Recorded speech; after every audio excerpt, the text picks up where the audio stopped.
Welcome back to The Short Game. This is a show about short video games, games that respect your time. I'm Raygan Kelly, and I'm joined this week by two fantastic co-hosts. Laura Nash. And Shane Kelly. And this week, we are talking about Neva. Press the Y button on your controller to Neva. Neva. Neva. Neva. Neva. Neva? Neva? Neva. Neva. For those who haven't played the game, we are all calling our wolf cub/wolf, depending on how far into the game you are. Yeah, so I think we can't escape first talking about the game that this is sort of a spiritual sequel slash successor to. Way back, we covered a game called Gris. It was very popular. It was published by Devolver Digital and developed by Nomada Studio, Spaniards.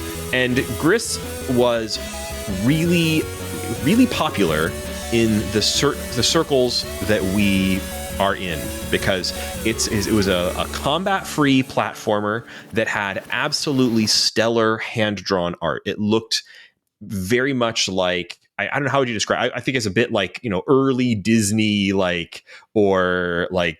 actually Disney's the wrong comparison, but early Disney is like hose animation style. Yeah, it's got this watercolor feel. Right. I think I'm thinking of like the backgrounds of Sleeping Beauty or something like that. Yeah, it has that kind of layered Evan Earl thing. Not quite as detailed, but it's got that color on color. And the premise of Gris was that the world is devoid of color, and as you play the game, you are adding color back into the world with washes. So it is a game about the art style in many ways, and apparently the stages of grief. But mostly for us, it was about the art. Well, for me, the person who liked it the most. Yeah, and so it was visually very beautiful. Probably you've seen it by this point. It sold pretty well. It was, it was well regarded, and almost universal acclaim.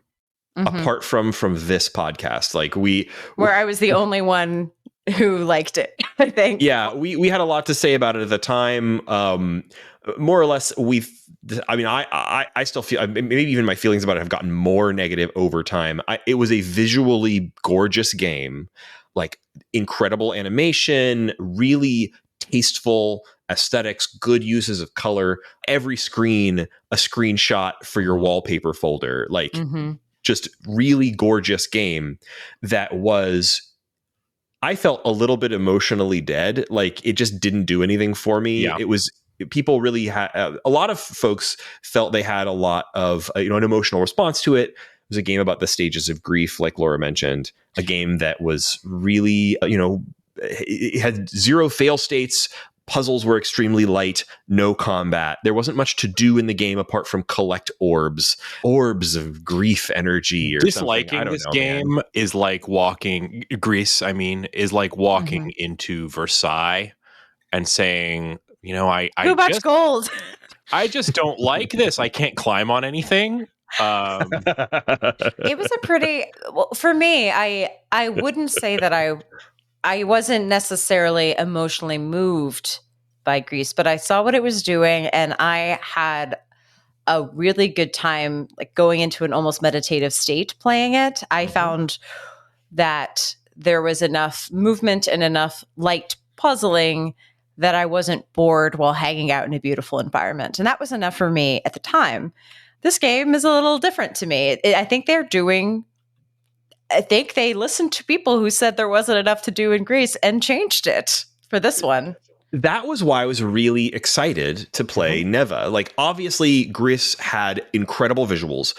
I was 100%, like, the visuals were great. I loved looking at the game. I just didn't really like playing it. And at the time, I thought, like, well, I really hope that these folks take this incredible visual style that they've developed, this incredible chops at making visual art in games, 2D art in games, and apply this to a game that feels like a video game. That was what I thought they needed to do. And then I saw that their next game has a cool wolf and a chick with a sword on the cover. And I'm like, sold. Hell yeah, sold. Into it, man. I was like, yes. I like Studio Ghibli. I like Studio Ghibli. I like women with swords. I liked everything about the way the poster looked, everything about the way the trailer looked incredible. And I had such a similar experience playing this to the experience I had playing Gris, that it's like, I wonder like what happened, because we'll talk through it. There are differences between the games. Obviously, this is a different game in many ways. This is the short not game, getting ahead of ourselves. Home of loving walking simulators, home of loving a hangout game. So just want to say that up front, folks. Like, it's, for me, it was, the thing I liked about it, the piece, the very, very light theming, the combat, and it felt too similar to games I had played in the past. And the beauty wasn't enough to, I kept getting annoyed by like yelling at my wolf or having to fight another little chittering insect dude that was making noises that gave me anxiety. I have an insect like phobia right now. I think I just have had like ants in my apartment recently, and I'm like, oh, there's bugs everywhere. There are not bugs everywhere. I live clean. But that noise that the insect legs make together is currently a source of anxiety. So that wasn't great for this game. But even so, I was mostly annoyed rather than like scared. And I liked what they were doing, and I saw what they were doing, but I saw the influence and kind of thought, well, I wish I was watching a Mononoke or a Spirited Away rather than playing this game. It made me want the other media this was echoing, because I wasn't hanging out. And that's a little unfair. But I was like, the aesthetics are there. If this was a plot movie, I would love this look. But I can't just feel like overall, this could have been an amazing 17-minute long short film animation. Like that, like it would have been great. But it doesn't have like, okay, so let's just set up the gameplay and differences from Gris. So this is it's still a 2D platformer. You're still playing a animated woman. This time, this is a woman named Alba. We don't learn that name anywhere except for, it's as just far as in I can the marketing tell, the materials. Yeah, Alba has a cool sort of white snowy afro, a red sort of journey-like cape, and a cool sword. Love a good cape. And in the very first scene of the game, she is hanging out with her cool, enormous wolf fox elk. Yeah, just a snowy white fox or elk or wolf looking a wolf deer creature. Yeah, with enormous antlers like tree limbs. And they're, exploring the beautiful spring meadows, and they're attacked by a dark creature or force that has a very cool design. Looks also very sort of Ghibli-ish, but sort of like black grabby hands attached to very featureless white masks, bubbling in sort of swarms. Just cool enemies, like really like again, like, you see these and immediately think of things from like Studio Ghibli, but still well executed. I was thinking about the show Hilda, which also features a young lady dressed in red going on adventures with her deer fox. Of the deer fox, which was also white, almost identical to the character from Hilda, but better behaved. Yeah, a Hilda video game would be a really, really good. Like, I'm sorry that never got made. I'm pretty sure Hilda is like concluded, and probably will never get a tie-in video game for Hilda. But like that would have got 4 seasons in a movie and a very good comic book. So yep, yeah, no, it's on highly recommend Hilda. Yes. Mm-hmm. So the big wolf gets killed, and you're taking care of the puppy. And so the overall arc of the game is that the game takes place across 4 chapters, each of which represents a season. So we begin in summer and continue on through spring. And the puppy grows into an adult and eventually very large wolf creature, mirroring the size of its, I think, mother, probably from the first scene as it grows. Alba has her, fighting skills are pretty basic for one of these like platformers, but like on paper, this has a lot going for it. Like, okay, this sounds like, okay, she's got a double jump. I'm always in for a double jump. Totally sold. She's got a 3-hit combo with her sword. Sick. Always love to do bop, bop, bop. She's got a health regen mechanic where if you take damage and then you can manage to not take damage while you do a damage to your opponents, you can regen some of that health. That's a fun mechanic. Love that. usually. Attack chaining. She's got different cool moves that are more situational. She got like a down slash, jump above an enemy, do like a down and hit, and you do like which a looks sword pretty dive. rad. Yeah, sick. It's a good love animation. It. All this stuff on paper, I'm like, hell yeah, love it. And then it just doesn't work. It didn't Why gel does it exactly. work? Yeah, my theory is that this game, it is... Oh, dodge rolls. She's got a dodge roll. Mm-hmm. Always love a dodge roll. I mean, while I'm in listing out all of the stuff that this game has and doesn't make work. And again, the enemy design also looks cool. Yeah, pretty cool. I mean, they're basically all variations on No Face from Spirited Away. Yes. Yeah. But why I think this might not work for us. I am starting to think that the short game has a blind spot for games like this. I look back at Gris, right? And I have to scroll through a bunch of, reviews to find someone who mostly agrees with us and gave it a score that was fairly low. I see CD-Action who says something like, the almost universal admiration for Gris says a lot about the condition of the video games industry. It's a 2D platformer devoid of any challenge. And instead I didn't need Gris to have challenge. I liked that one, and I can articulate why. But go ahead. I have this. Keep going. Here's my theory. 2D platformers are the design space for making a 2D platformer challenging and interesting is not as big as a lot of other video game genres, right? Like there's a lot of constraints built in to the idea of a 2D action platformer. And a lot of that design space has been explored. What Raygan is saying about the fact that, all of these mechanics are mechanics that he knows he likes from other games, right? Mm-hmm. And there is also, I think, an element of us just being old. I think that this game might be for newer gamers who maybe have not encountered this kind of gameplay before. And I don't think there's anything I thought about totally wrong with that. Yeah, no, I agree. This is something I thought about because I was watching, I was trying to figure out what went wrong for me here. And I went and watched some interviews with the developer. And one of the things they said was that this was in reference to the fact that the game includes quote unquote a story mode that removes the fail states. I didn't interact with that at all. You still have to beat the chases. I tried turning it on in order to get around the thing I told you about, which I'll get into later. And yes, we'll get into that. Yeah. But in reference to that, the developer said that they'd gotten a lot of feedback after Gris that it was the first platformer that some of their players had played, and they took a lot of pride in the fact that this was a game that was that was more popular than they expected and reached audiences that they weren't expecting, including new gamers who hadn't played things like this before.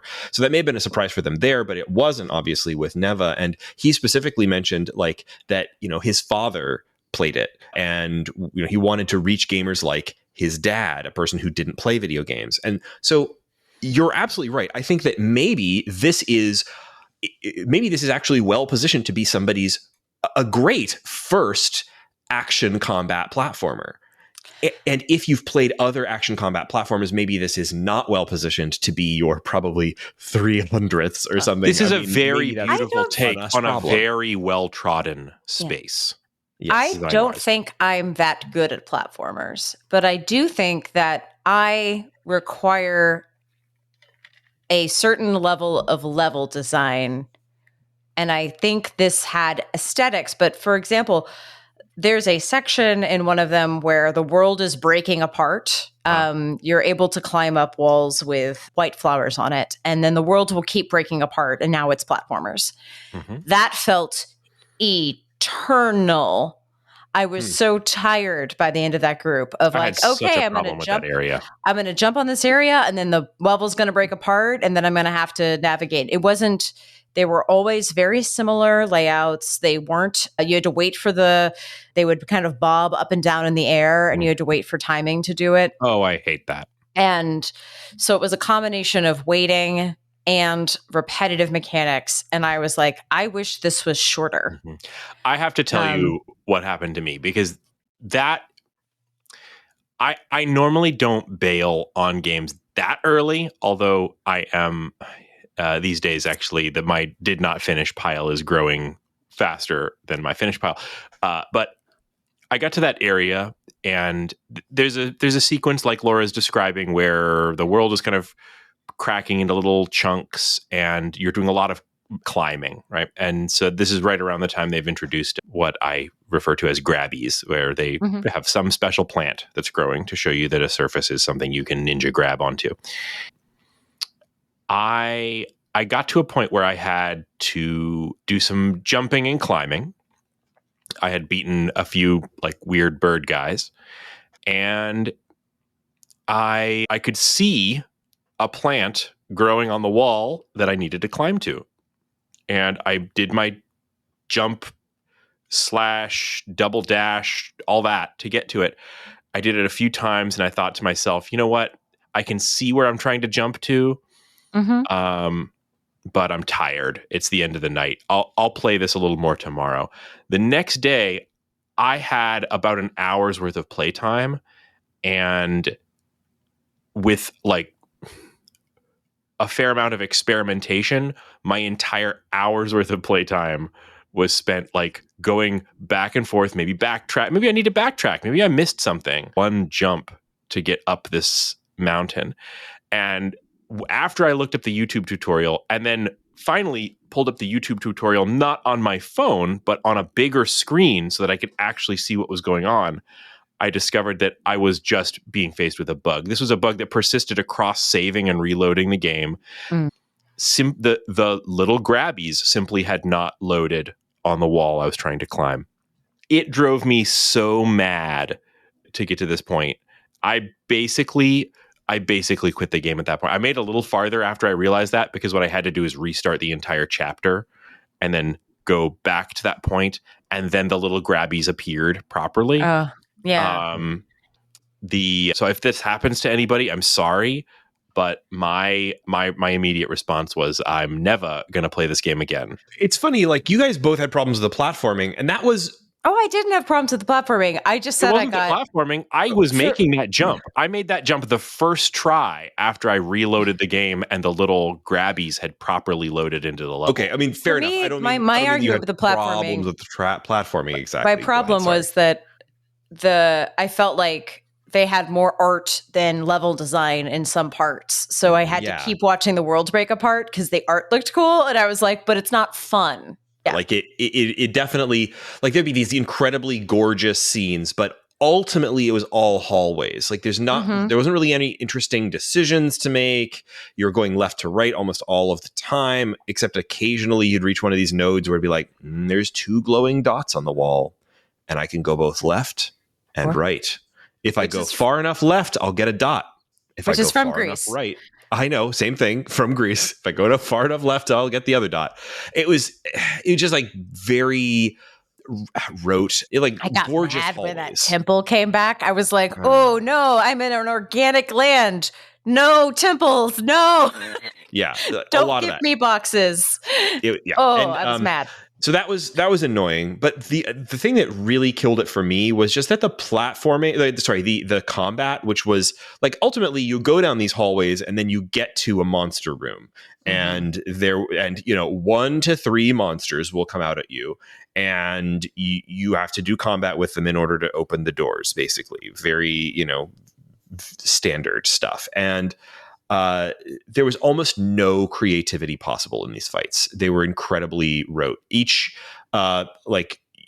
most of the scrub bad guys, which all looked the same, they would have sometimes interesting different animations, which is cool. Like it's cool to see that, like, well, here something that you don't get in a lot of these action platformers is like, each enemy typically has their set of animations, and every time you see that enemy, it's going to do the same set of animations. Here, because they're crazy about doing like insane levels of animation, sometimes you run into enemies that have bespoke situational animations that you've never seen before for that same guy, and that's cool. But it was always go and hit them 3 times and they would die, and you could do a 3-hit combo and kill almost all of the normal looking dudes, and then you would find a corrupted pig or something, the bigger guys where they would have lots of masks, and they would have like the come standard out of their mouth.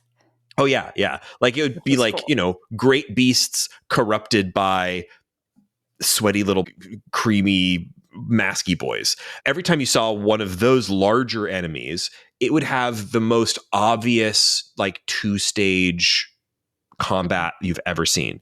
It would be, okay, I need to get behind him and hit him. Or I need to wait until he completes this attack cycle and then he spits out his little masky faces out of his nose and then hit him there. Shoot, and eventually as Neva is shoot the growing dog, up, shoot the dog at him. The dog not grabs onto shooting him the dog. and hit him. You like throw the dog at. Yeah. And we could talk about, by the way, the like the eventual like the build of like Neva gaining more powers and becoming more interesting in your relationship with the dog changing. Interesting aspect of the game. It didn't save it for me. But yeah, like the combat is just so dull. There's just nothing to it. And, I never felt imperiled. Like I failed a few times, certainly. Like, I died a few times. You get a really nice death animation. I do not need a platformer to be hard. I do not need combat to be hard. I do need it to be if you're going to disrupt my flow with combat, I need the combat to be interesting. It just had no juice. Like, I don't know how else to put it. Like, it just felt like a chore. Yeah. At times. And I think sometimes I was, they had light puzzle elements of how do I figure out how to leap upon this face that is hidden amongst thorns. Some of that was fun. But I think I was more excited by the way the corrupt deer has this cool animation, but it wasn't necessarily an interesting one because I just seen it happen to a warthog earlier. So I wanted more variance or less variance so I could just kind of rotely do it. I felt very I loved, despite not being able to finish because I was too bad at it, Ori and the Blind Forest. I thought Ori was doing a lot of this emotional beauty of the world being corrupt.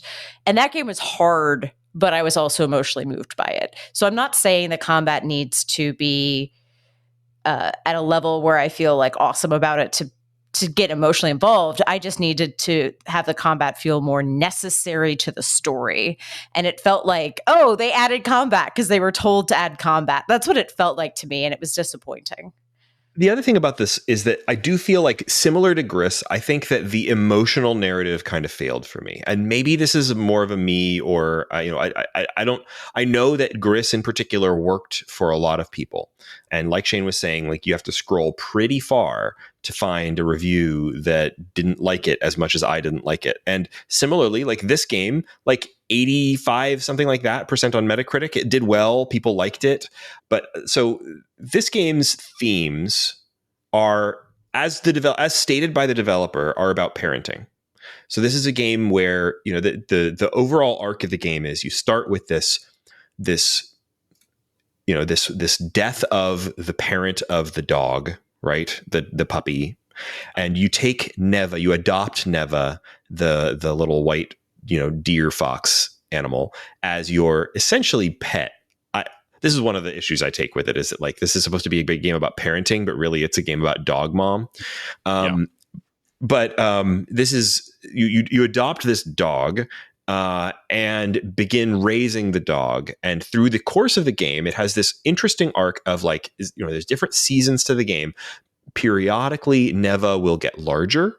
It goes from being a puppy to being this very large beast. And periodically, Neva will gain new ways of interacting with you or you with them. So kind of goes from you protecting Neva, this very vulnerable puppy, to essentially Neva protecting you, Neva being this very large beast that is continually adding more involvement in the combat. So eventually, Neva gets a thing where she can jump out and attack an enemy and hold them while you strike them. Or even later, Neva essentially becomes part of your attacks. And as you're attacking, Neva is sort of swirling around you as like an energy dog, hitting things as you hit them with their sword. Like, the Neva continually changes over the course of the game and becomes more and more involved in the combat, to the point where at the very end, Neva is basically a mirror of the parent dog from the very beginning of the game. To me, this is a lot like my parenting experience. I mostly have my son is 7, And now when we get into fights, he and I work seamlessly together. Does he And phase? he can, well, he rolls behind my enemies and trips them up, and then we just beat them down. Mm-hmm. Yeah. And when you dodge roll or you do like a downward strike with your sword, he swoops in and bites them. It's a little different because I usually tell him not to bite, and I don't use a sword. Good Mostly parenting. it's just fists. Yeah. Okay, got it. So yeah, same experience as a parent of 3. They're all at different stages of whether or not they bite. That's the truth. But but all things aside, like ultimately, like I am very down for stories about parenting. Again, parent of 3, very affected by stories of children in peril. To the point where, like, if a game or media has a child in peril, I have to really carefully decide whether I want to interact with that because it will hurt me emotionally. I bet that Pan's Labyrinth was going to be in the top 3 of our movie bracket for whatever decade it was released in. And then after I put money down, the person took it and said, "You didn't count the number of parents in this bracket." And I was like, "Oh no." Oh man! Oh no! Yeah, did not make. I haven't seen Pan's Labyrinth since I became a parent. That's something it's a child in peril, the whole movie. Yeah. So Good I lost that money. Yikes! Well, so Anyway. this is I just, first of all, I don't think this works at all as a parenting story. It's a story about raising a dog. Like, it's a dog. It's not a child. There is a difference emotionally and seriously physically. Like, I don't care what kind of like you essentially never have to take care of the dog, even when it is a tiny baby. Like you can run off screen. How many times is it actually? Yeah, there are a handful of times where you are like, there's always the option. It does have this like cute mechanic of like you press a button and you call Neva's name. And sometimes you're doing that, like, call them back to you. Like they've wandered away. You want to call them back to you. Other times the dog is in distress in some way. You need to go up to the dog and press that button to comfort them. There's other interactions like that. And I get where they were going with that, right? Can I just interject and stop for a moment and say that I have really begun to think that the Twitter account Can You Pet the Dog has released a inescapable mind virus on the gamer public. That account is sent started off by creating just sort of a lighthearted lens through which to look at gaming. Like, hey, many people are putting a cute dog in their game. But instead, can you interact with it, right? And the question of like, to what level can you interact with the world has always been an interesting one, right? And the fact that gaming at one point was full of dogs that you could not pet was an interesting way to point out that kind of aspect of gaming. However, I think over time, maybe over the course of the last, 5 years, Shane, what you are doing is you are stating Goodhart's law. This is a business term. Mm-hmm. Okay, so I was about to say that I don't know who Goodhart is, but I was about to say that once a metric, exactly. That's the one. Yeah, once a metric, that's the one. Ceases to becomes a how does it phrase that? Once a measure becomes a target, it ceases to be a good measure, something like that. Yes. Okay. Right. So that is an issue here, and there have been actual times where the meme of "Can you pet the dog" has essentially forced the hand of developers to make the dog pettable. I remember Enter the Gungeon. I don't know, you guys played Enter the Gungeon? Yes. It had a dog in it, and you could not pet the dog. And people were mad about that online, right? And the Enter the Gungeon devs had to release an update that allowed you to pet the dog, right? We're now at the point where people kind of expect this, like to the level where like it doesn't even matter if you can pet the cats in the game or interact with other things.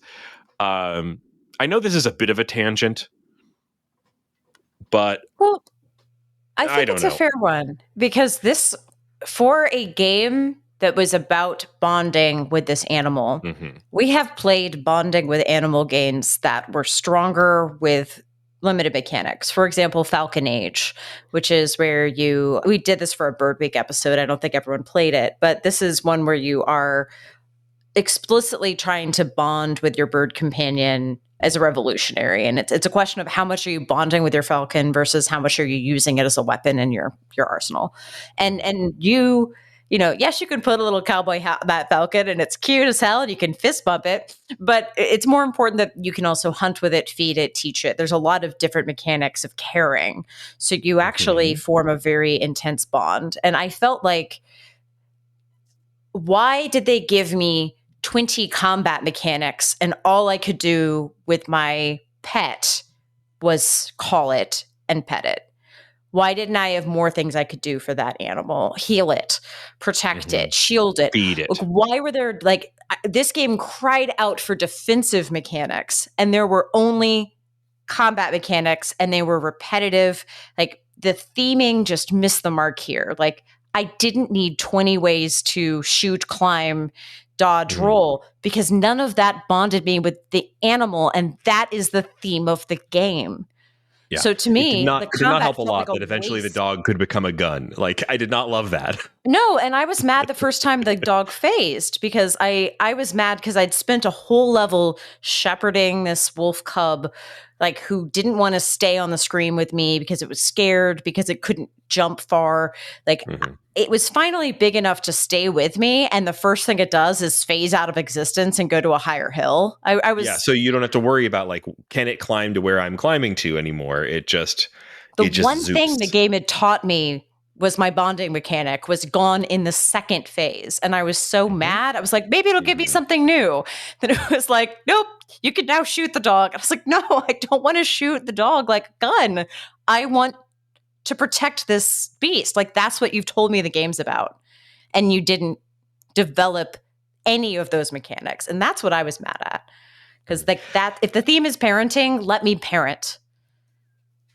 Yeah, and I think they were trying to go for like, okay, the nature of the parent-child relationship changes over time. At first you're protecting this being that can do nothing for themselves. Then all they want to do is do things for themselves. Then eventually they're protecting you. Or I guess that's the arc that they envision parenting taking. Which I mean, you have kids. I only have 5-year-olds, but and under. So none of them are protecting me from dark creatures yet. But I don't know, man. Like, yeah, I didn't feel particularly emotionally connected to Neva, despite the fact that, like, I mean, I'll give it this: the voice acting of the main character who just says Neva in like 100,000 different intonations, good.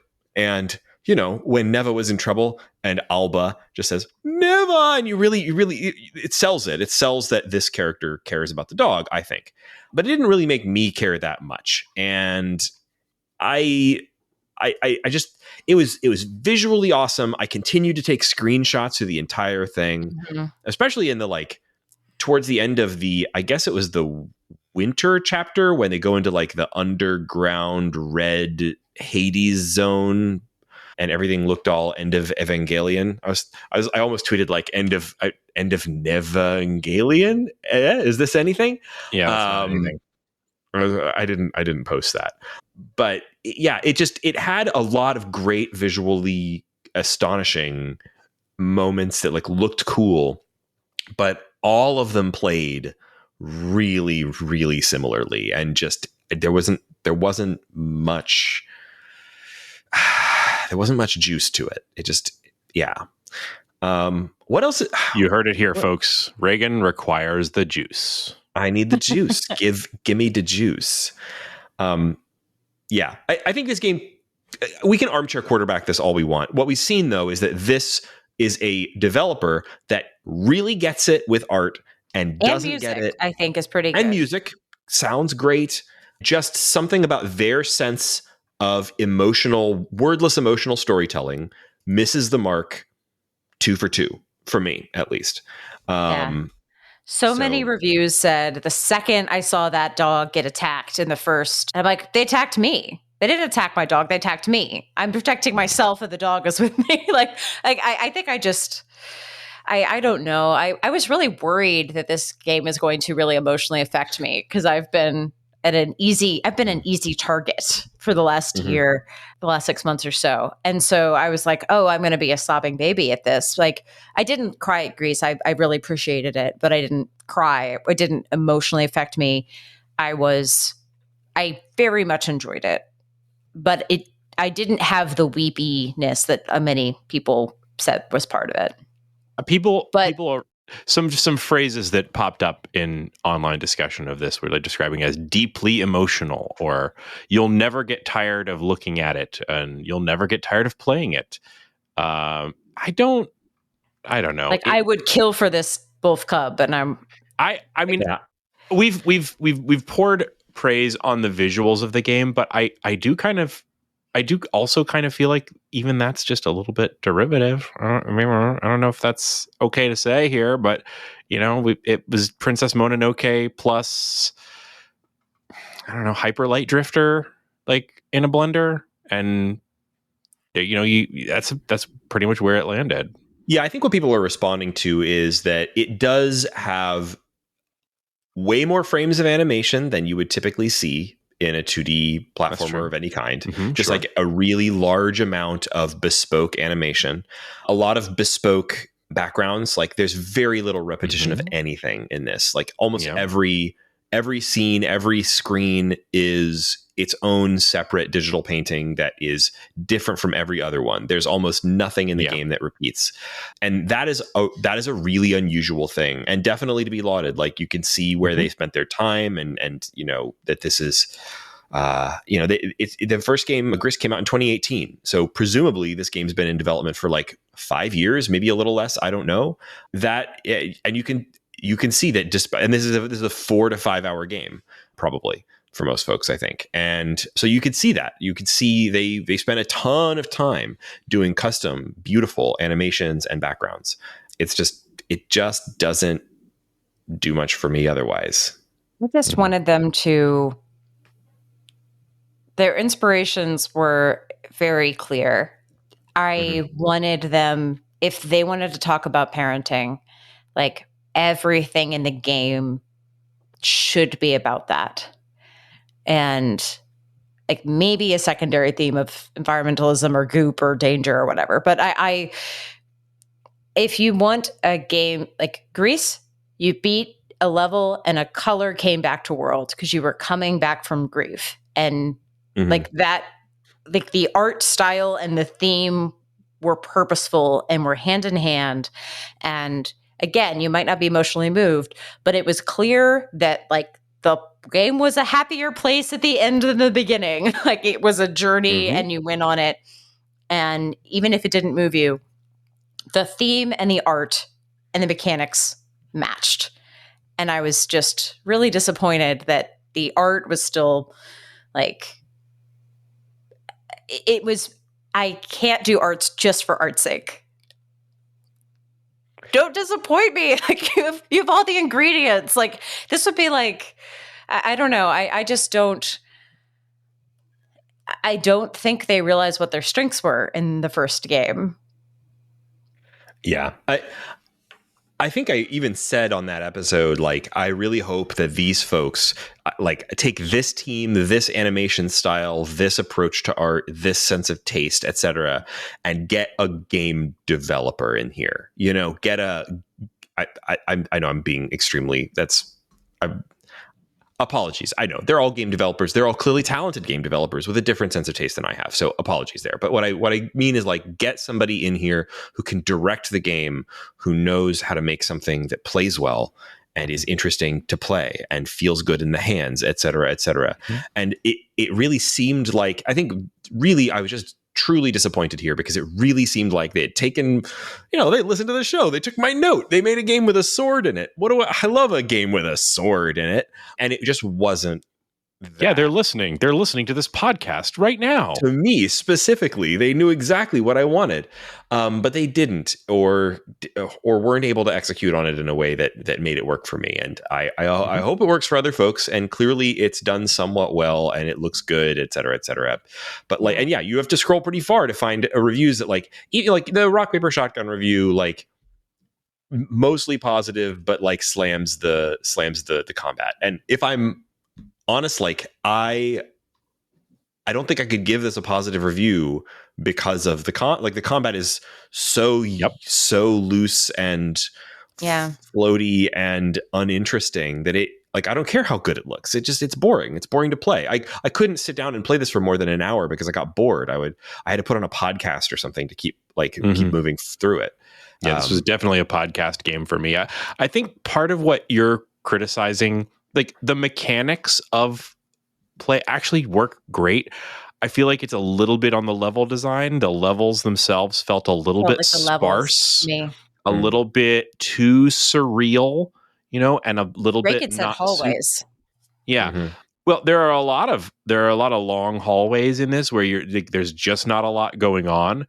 That can work for you, if you have a game that's as pretty as this one is, but maybe not always. Maybe they need to just take it back to the drafting table and look for what they need to cut, what they need to rework. It's so close. If you're supposed to be constantly protecting this creature, or the creature's supposed to be protecting you, and it's supposed to be this dangerous world, don't give me chill hallways where I'm staring at flowers. Like, I should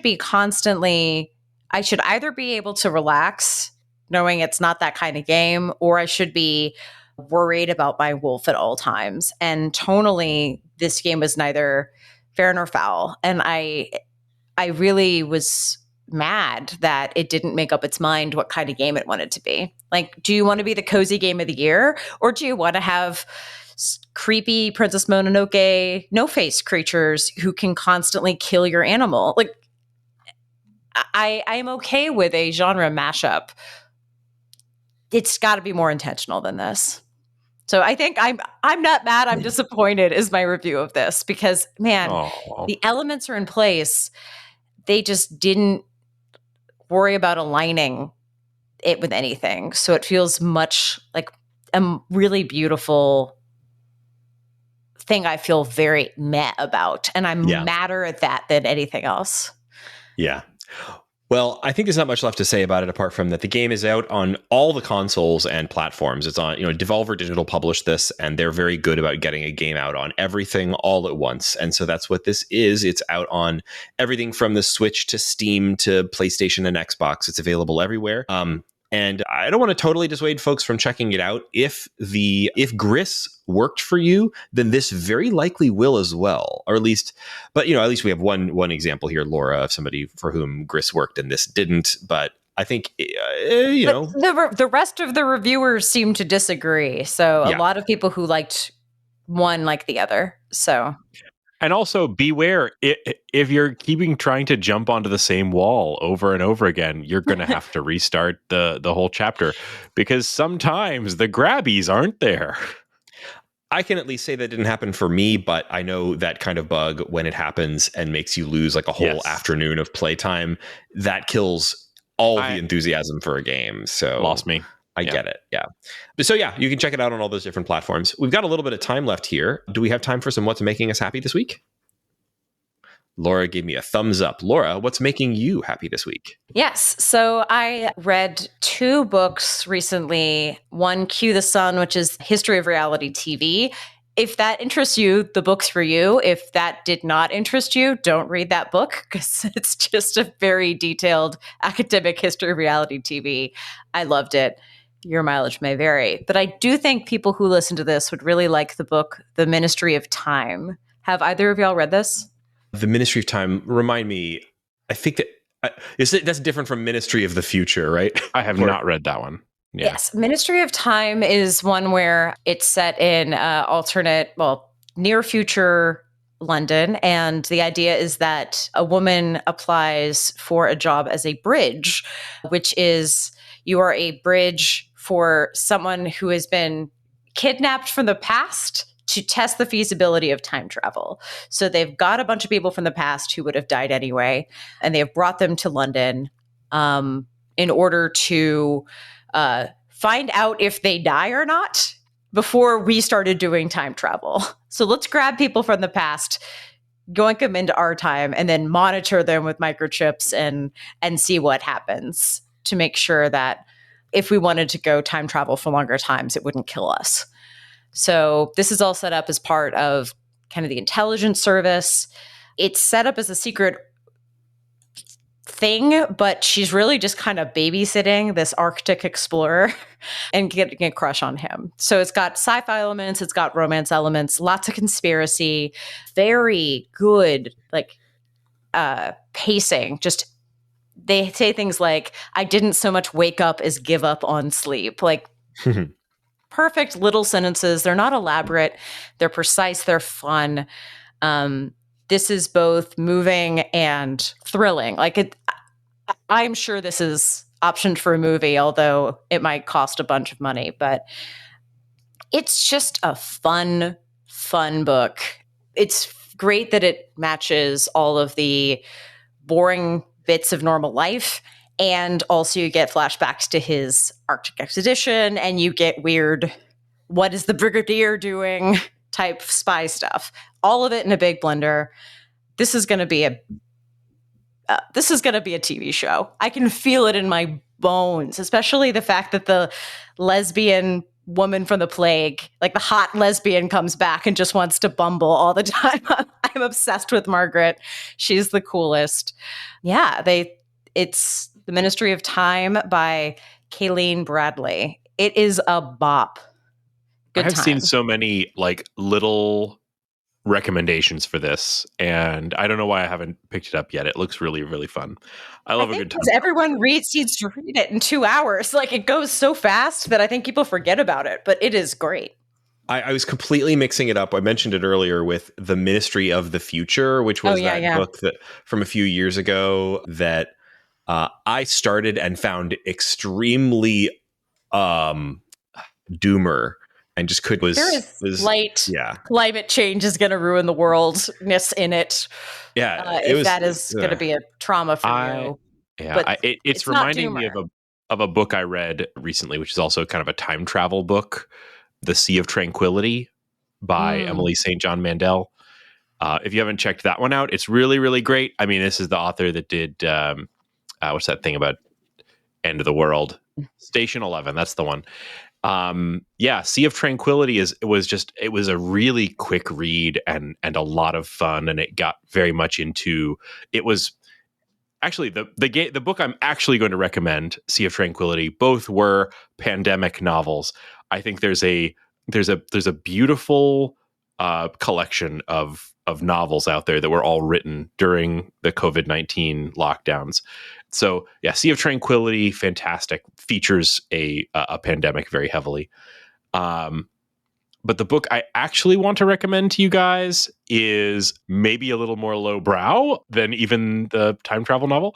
This one's called The Adventures of Amina al-Sirafi. Lowbrow is the wrong word. This is just a cracking. I have read that. Time. Yes, you have read this one. It does rip. This was so first off, big thanks to my wife who kind of thrust this book into my hands and convinced me that it would be my thing. This is the story of a kind of a female pirate captain in a kind of heightened, almost like Arabian Nights or Sinbad style world, right? It is kind of set in a extremely well researched kind of seas swashbuckling Arabian setting, full of all sorts of different manner of creatures, from her demon husband to weird bird people, and all of that is really fantastic. It has, first off, just an irresistible main character. She's an older woman, which is kind of not who you would expect for kind of the swashbuckling pirate captain.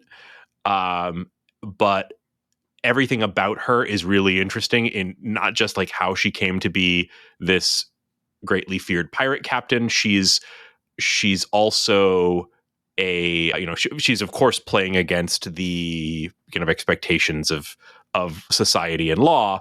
She's also very much concerned with the state of her soul and her kind of her Muslim practices,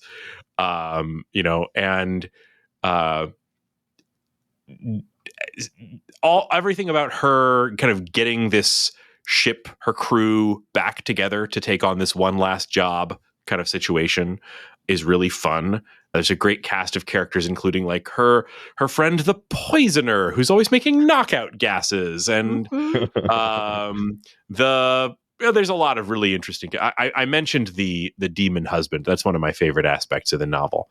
Okay. And it also, like, I was probably 20% of the way through the book, and I was like talking to Julia, and I was like, I'm not sure this book is really for me. There's a lot of scenes where it's just like, hey, are you in? And then there's a lot of conversation about, like, you know, why do you want to still be a pirate? But my daughter, that's there's a lot of that. And then by the end, I was like, there's not that much action for a book about pirates. But by the end, she's like climbing a giant sea serpent and falling into a mystical cave full of spells. Ships are getting ripped in half. Yes. There's bird people. She's falling out of the sky. And yeah, all of that. I'm sold. This sounds great. Yeah, it truly is. It's fantastic. It has also, I think, a really nice treatment of its queer characters, which is, you know, especially considering the kind of ancient times in which it's set. And it's a kind of a weird, wacky story. It's kind of crazy. There's a lot of stuff going on, but it is this is, by the way, this is a book that came out this year. It's a setup for a trilogy. I don't know where things are going. It's set in the same world as another trilogy that the author has released, but set at a very different time period. Mm-hmm.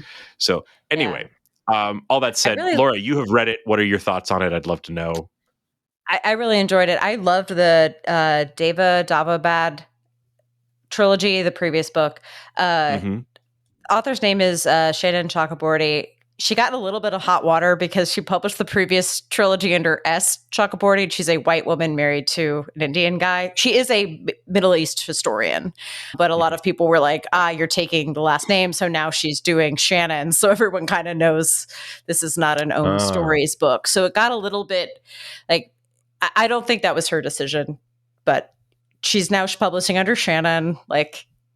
But she said that she was writing this like early in the morning during COVID because her daughter was doing online school and she normally wrote during the day, but her daughter was in the house. So she felt like she had to write it in the morning. And she said, like, it was everything I read about the Arabian Nights put into a blender. And I feel like that's what this book is. It's that kind of fever dream.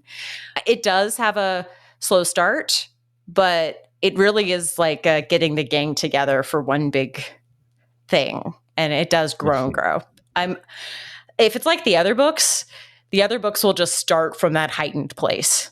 Yeah. Because the first book started off more normal too in the previous trilogy, and then it was just wild things happening for 2 books. So I'm hoping they'll do the same thing. I think that will be. The way this one leaves off, it certainly feels like the setup for just balls to the wall craziness. If anything, by the end of this book, I was like, well, this is just too much.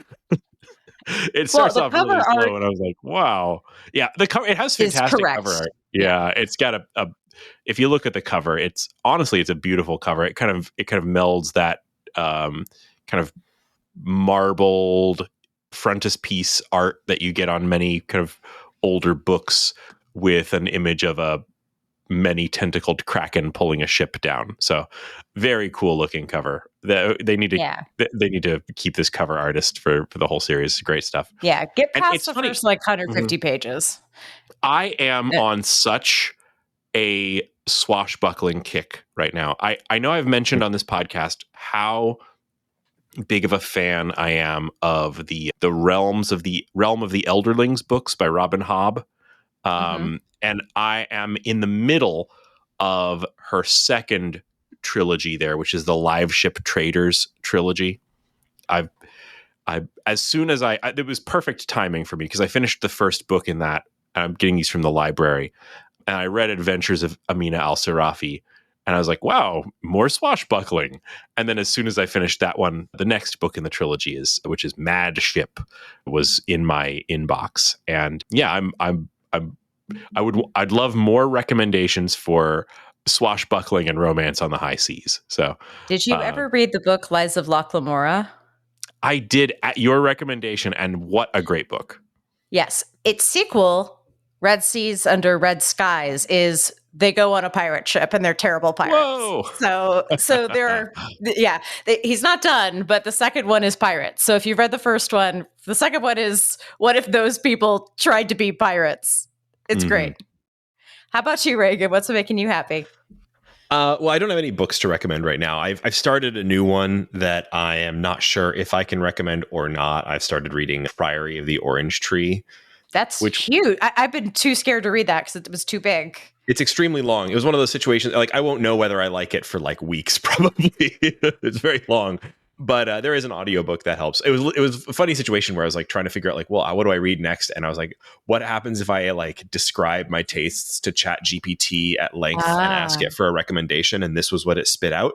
And I was like, all right. I mean, I know it's a long book, but I'll give it a try. So far it's okay, but I can't recommend it properly yet. I'm I don't know, 7 chapters in, and I don't know how many chapters there are, but there's a lot. The long one. I'll just say that the one of the bright spots in my week this week has been the fact that Bluesky started blowing up.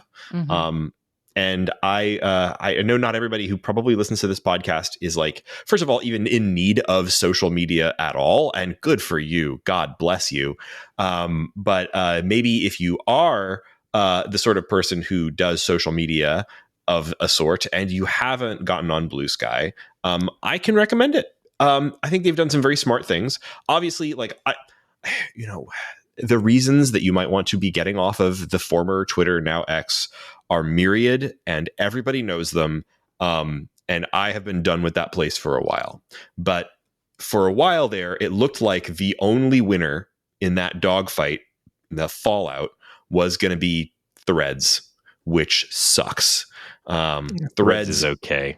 It's not that bad. It's pretty boring. It's like, what if you don't want a timeline of things written by the people that you find interesting and follow, but instead would like an algorithmically derived endless thread of incomprehensible LinkedIn posts, is basically like engagement baits that are written to get you, like, it's just the worst. I could not hang. Here's why it's so bad for you, Raygan. Threads is based on your Instagram follows, and you are shit at Instagram. I am. I don't use Instagram. I don't use Instagram. And I accept really that criticism. Instagram is not for me. I don't post on Instagram, and I don't follow. Like, the thing, what I never really got about Instagram is like, I don't have enough people in my life who post photos of their own lives to Instagram to be interesting from that angle. And I don't like the sort of things that I want to read or see on Instagram or on social media aren't visual, in the sense that like I like my feed to be full of my hobbies, and my hobbies aren't on Instagram. Video games kind of on Instagram, but like, what do I want to go on Instagram and see somebody, like a 10-second clip of somebody playing a video game? That's not that interesting. No, Instagram is for like knowing what your local bakery is selling, and then watching something from the National Archives, and then seeing a really cool thing from the Museum of Rural Life in England. Like, I just see museums and food and vintage clothes, and occasionally my discount shopping influencer. But that's cool. And I get Instagram's fun. I was never able to massage my feed into something I found interesting enough to return to. It takes work to get to a place where it's enjoyable. And the fact that it's all based on just the whims of an algorithm, where like, something can tick over and suddenly all you're getting are 75 versions of the same post that are, getting good engagement right now. Like, I don't love that. So anyway, I was all in on Mastodon for a while. I still think it's a great platform, but it has clearly lost. It is like, you can just look at the numbers. Their active users never got their total number of users never got that high. Active users currently is less than 1 million people. So it's lost. Bluesky, on the other hand, figured out that what people were really looking for was Twitter without Elon, and they set to work at making that. And they had made some very smart decisions. And it does have some of the behind, like, as I've gotten interested in the technical aspects of it, which you have to be interested in that to be into Mastodon. Mastodon is only for people who are nerds about protocols. AT-Proto and all that stuff that is like behind the scenes on Bluesky, you don't have to know about it. You don't have to care about it. You don't have to be interested in like the open internet or any of that stuff to be using it, because it just delivers an app that is simple and works. But they've done some very smart stuff that has made it, I think, able to scale up when they did have these influxes to keep those people around, to keep them coming back. And the two things that if you don't know these about Bluesky, you should be aware of them and check it out, that make it fun in a way that showing up to a new social network rarely is. They have these things called starter packs, very smart feature where anyone can create a starter pack that is basically just a list of accounts. And you can find them in a bunch of different ways. People post their own starter packs. There are online directories where you can find them. You can search for them. But there are usually things like, well, I show up let's say I'm showing up at Bluesky, and I know back on Twitter or whatever it was I might have been using, I liked to see posts about retro computing. Well, I can find a retro computing starter pack full of retro computing YouTubers and people who post about retro computing who aren't YouTubers, and et cetera, et cetera. And like, suddenly I have a feed that's full of stuff. Like, you don't have to do a lot of work hunting around. Obviously, it's always a pain in the butt to like rebuild a social graph or find people who are interesting on a program like Bluesky. But like, they've done a really good job there. That feature is being used and used well, and it's great. And they've also got this thing where different folks can compose algorithmic timelines that you can add to your own app that will give you a different experience. So everybody gets the following tab that is just like the old non-algorithmic chronological timeline from Twitter. With some differences, but it's basically that, what you expect, like reverse and the Discover tab, where it's a little bit more stuff from everywhere. And you get a popular with friends one. And then there's a bunch of weird ones. Like, I subscribe to one. Some of them are very simple. They're like, you can basically code these. You can write the algorithm for the feed. So one of them that I love is very simple. It's basically anything with involving a collection of different emoji or hashtags related to birds. And so I have one feed on there that's nothing but pictures of birds, which is absolutely lovely. Raygan, you shared with me the one called Quiet Posters. This one was very clever. Yeah, I love this one. This is probably like one of the features that I wished existed on Twitter and just exists like immediately on Bluesky, is a special feed where if you have certain people that you follow who don't post a lot, you can get a special feed that just shows the posts of those people who might have been crowded out by the more posty people on your timeline. I check that every day. I find it extremely useful. And like, people who like, I love to follow, like, just people like Cable Sasser. I love when he posts, he's always posting interesting stuff, but he's not online every day, all day. He posts like once or twice a week, right? God bless him. And I would just miss all of that on other social media, until I happen to go crawl his particular page. But here, like, he gets filtered practically right to the top of my quiet posters list because I'm interested in his posts, but he doesn't post a lot. And there's other little stuff too. Like there's somebody I just found today, somebody created a special feed called New Video Games, where it is just a feed that gets posts from the last 7 days where people use the terms out now or free demo or demo released or coming soon or wish list now, etc. And then checks to see if the post has the URL for a store page, like a Steam store or Nintendo store page in the tweet. And just surfaces those. And so you get a feed that is literally nothing but developers promoting their work. And like, sure, you could probably execute some of this stuff as like a super advanced search on something like Twitter. But like here, this is a feed that somebody can go and update if they want to, tweak that stuff. You don't have to think about it. You just add that feed. You can add it as a tab you can go to, or just something you go into your menus and find. I think the features here are so well considered. And it just makes sense that like, well, now we're in the middle of another exodus from X post the election, and a lot of folks are settling on this as their place for this kind of social media. And so if there's a place in your life for this kind of social media, I'm not the poster I once was. I've been enjoying Bluesky, so I've been posting a little bit, but like I've pulled back a lot from posting. It's just, I'm at a different stage of life. But I have been finding this to be like a We're really barely good posting app. podcasts. Oh, don't say that. Come on, man. We're doing all right. We're doing our We're doing best. good. We're But doing you're good. you're inspiring me because I haven't really been posting anywhere because I was combo detoxing, sad, and trying to figure out like where I wanted to hang. And you're right that Bluesky has been like every time I go to Bluesky, it's fun. So it makes me want to write my random jokey stuff. Although I will say I'm very sad that 5 months ago I published the most unhinged thing I've ever seen on a Kindle and no one interacted with it because I think they thought it was a fake thing.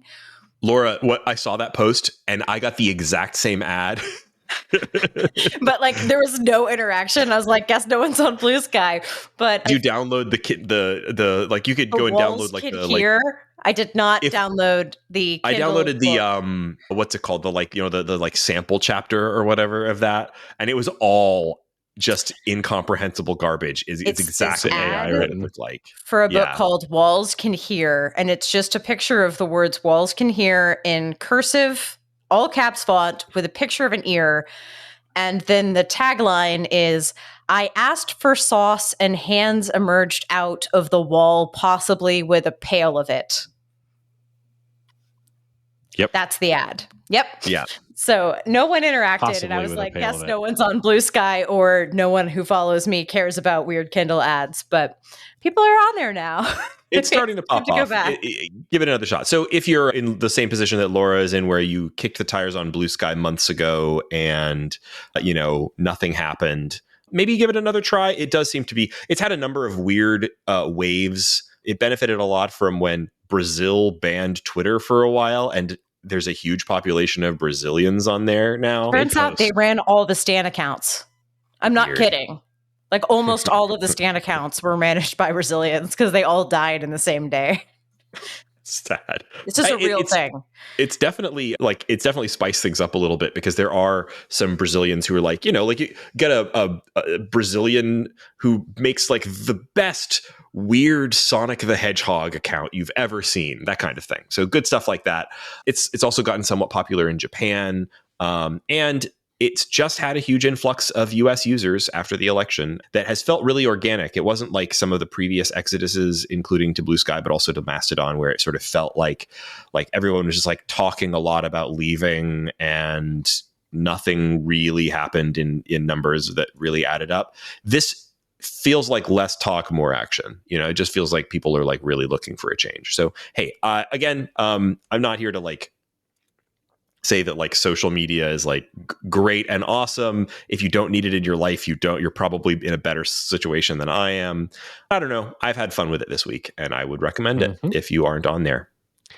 And follow me. I'm at Raygan.me. That's one of the other quirky things about it is if you have a URL that you own, any kind of website that you operate, you can pretty easily set it up to use your own URL as your handle, which I think it's an interesting quirk of the way they've done their what's the word? Their distributed protocol thing, which I think is nice.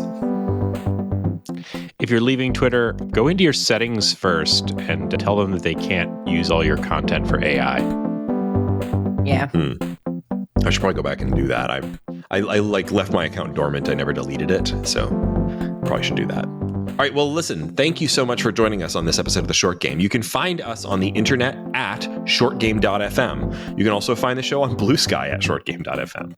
You can find all of our links to our socials there, which I probably need to update, so we'll do that. And you can find links to our Patreon. This show is supported entirely by our listeners. Listeners, thank you so much. And patrons, especially, thanks you. We have a Patreon where you can go and subscribe and you get, you know, our eternal gratitude. And you also get access to our Discord community, which is the #1 place for talking about short games on the internet. It's a great place to hang out, and it's the best way to give us suggestions. If you have a short game in mind that you think would be good for the show, hit us up there. But you could also just drop us a line via our website or email. And yeah, thanks very much for joining us this week. I've been Raygan Kelly. I'm Laura Nash. And Shane Kelly. And we'll catch you next week on another episode of The Short Game.